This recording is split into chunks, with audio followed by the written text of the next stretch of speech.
Əsküləyim, coş dənizim, qanada şu gəmimiz, gəmimiz. Dalğa bizim, tufan bizim, anamızın bu dəniz, bu dəniz, bu dəniz. Müzakirədir, dəniz əzizin, gölə biz əzizin, sevgilimiz dənizin. Bura Xəzərin qəlbi, neft daşlarıdır.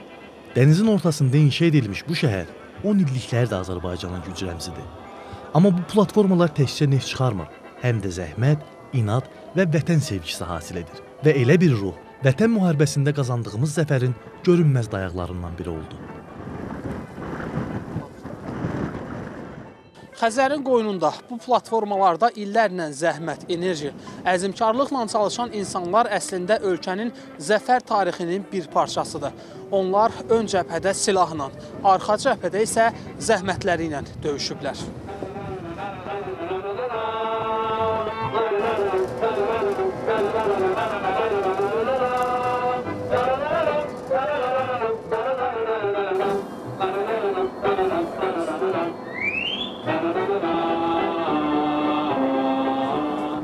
Vətən müharibəsi günlərində neft daşlarında iş dayanmadı. Ölkənin enerji damarları kimi bu platformalarda dayanmadan işləyirdi. Çünki hər litr yanacaq, hər damla neft, bir sursat, bir texnika, bir qələbə nəfəsi idi. Sokarda mühəndis işləyən müsahibim Xəliyyəddin Rəhimov deyir ki, 1-ci Qarabağ müharibəsində ön cəbhədə olsa da 44 günlük müharibə vaxtı o və həmkarları neft daşlarında misilsiz xidmət göstəriblər. Biz 2020-ci ilin sentyabrın 27-sində işdəydik. Durduq, xəbər eşitdik ki, müharibə başlayıb. Burada mən və mənim kimi işləyən işçilərin hamısının ürəyi oradaydı ki, arzulayırdı ki, geçsin, iştirak eləsin torpaqlarımızın alınmasında. Hamının bir arzusuydu. Bütün günü xəbərləri izləyirdik, prezidentin axşamlar müraciəti, xalqa müraciəti, alınan torpaqları, bu hər hansı bir kəndlərimizin alınmasını xalqa televiziya vasitəsilə deyəndə biz də bütün Azərbaycan Respublika əhalisinin bir üzvü olaraq, bir vətəndaş kimi həddindən artıq sevinirdik. Həm gənc olaraq, həm yaşlı nəsil hamımız sevinirdik torpaqlarımızın alınması ilə, uğurlarla. Kədərləndiyimiz günlər də olurdu, şəhidlərimiz olurdu. Ona görə çox şəhidlərimizdir. Allah rəhmət eləsin şəhidlərimizin hamısına. Döyüşdən gələnləri burada işə, yəni buradan döyüşə gedib qayıdanlar gələndə Azərbaycan bayrağı ilə gəminin qabağına çıxmaq, qarşılamaq və bu formada təntənə ilə qarşıladıq işçilərimiz döyüş yoldaşlarını, yəni döyüşdə iştirak eləmiş yoldaşlarını. Çox təntənəli şəkildə. Yəni qələbə ilə qayıtmış bir əsgəri necə qarşılayırlar, elə bir qarşılıq. Bu platformalarda çalışan hər bir insan bu mübarizənin səssiz qəhrəmanı idi. Onların əli ilə yanan alov o dövrdə həm işıq, həm ümid idi. Ancaq 2020-ci il müharibənin başlanğıcında könüllü və ya səfərbərliyi ilə ön cəbhəyə yollanan neftçi qəhrəmanlarımızla da həmsöhbət olduq. Füzuli, Xocavənd, Cəbrayıl uğrunda gedən döyüşlərdə iştirak edib, döyüşlər zamanı kəllə-beyin travması və güllə yarası alıb. Yaralı vəziyyətdə 6 saata yaxın döyüşüb. Belə qəhrəmanlardan biri Taleh Qurbanov, digəri isə Elşən Quliyevdir. Onlar bugün yenə də öz işlərinə qayıdıblar. Danışıram bu dəqiqədə həyəcanlanıram ki, o minamyotun gəlib düşməyi, ağız üstə yerə uzanmağım, yəni qulaqlarımın zingildəməyi, sonra güllə yarası, onun ağrısını hiss eləməyi. Yəni ağrı olsa belə, yenə də ki, şükürlər olsun ki, millətimizin, xalqımızın qarşısında baş aşağı olmadıq. Başı dimdik yuxarı olduq, zəfərlə geriyə qayıtdıq. Füzulinin azad olunmasına görə, Xocavəndin azad olunmasına görə müharibə iştirakçısı medalı, bir də ki, cəsur döyüşçü medalı ilə Cənab Ali Baş Komandan tərəfindən tərtib olunmuşam. Vətən hamımızın vətənidir, yəni qorumağa hamımızın haqqıdır. Ona görə də oradan yollandım müharibəyə.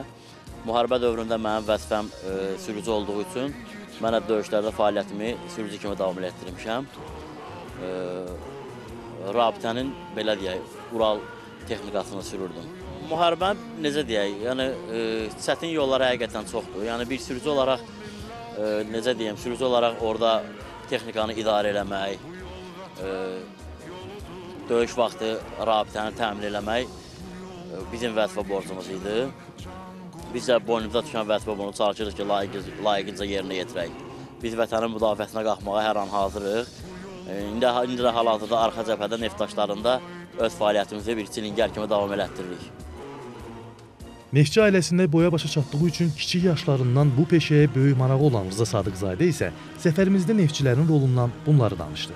Səngərdə bizim əskərimiz, zabitimiz döyüşürdüsə, arxa cəbhədə də bizim neftçilərimiz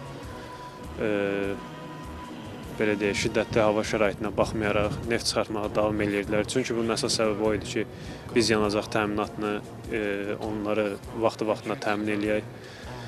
Və bununla yanaşı mən deyərdim ki, ümumiyyətlə neft sektorunun Azərbaycanın iqtisadiyyatında böyük rolu vardır. Yəni hərbi sahənin, hərbi sənayenin inkişafında böyük rol olmuşdur. Neftçilər üçün dənizlə mübarizə gündəlik həyatdır. Amma bu mübarizənin arxasında təkcə əmək yox, bir vətən sevgisi dayanır. Elə bu sevgi bizi həm sınaqlardan, həm də müharibədən qalib çıxardı. Neft daşları. Bu dənizdəki daş adasında yüzlərlə insanın zəhməti, minlərlə ailənin çörəyi, milyonlarla insanın qüruru var. Onlar susaraq çalışdılar. Amma bu sükutun içində bir güc var idi. O güc bizim zəfərimizin enerjisinə çevrildi. Bu dənizin ortasında çalışan hər bir neftçi əslində vətən üçün dalğalarla döyüşür.